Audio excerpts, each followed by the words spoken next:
Hello everyone, this is Nazari and I'm from Iran. Nice to meet you. Well, today I'm going to talk about my experience visiting the palaces in Seoul.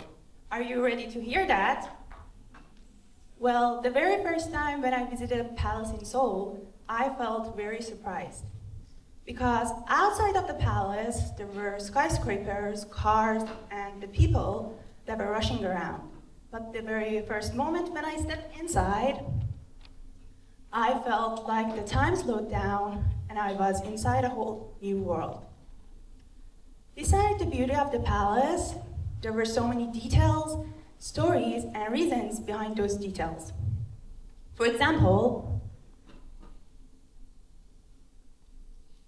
before reaching the king's area, you have to cross a small stone bridge.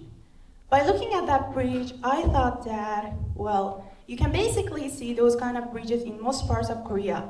But then I realized that the people of Chosun believed that by crossing that bridge, their soul would become clean and pure, and they would become prepared to meet with a holy person that was a king.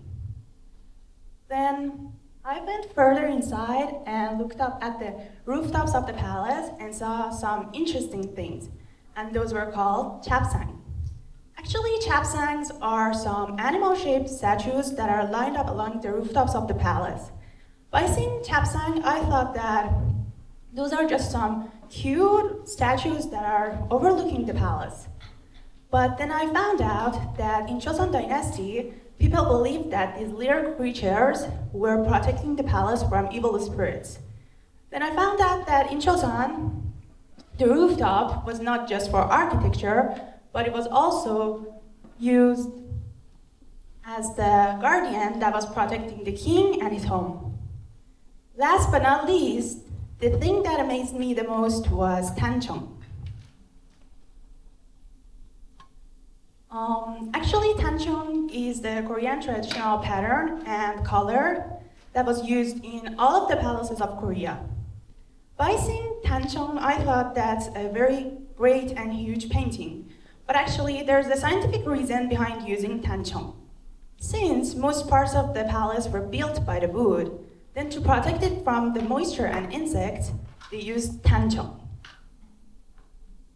I also have a question for you. Do you know how many colors are used in tancheong? Yes, 5. Tancheong consists of 5 different colors: red, green, yellow, black, and white. And those colors symbolize the harmony of the world.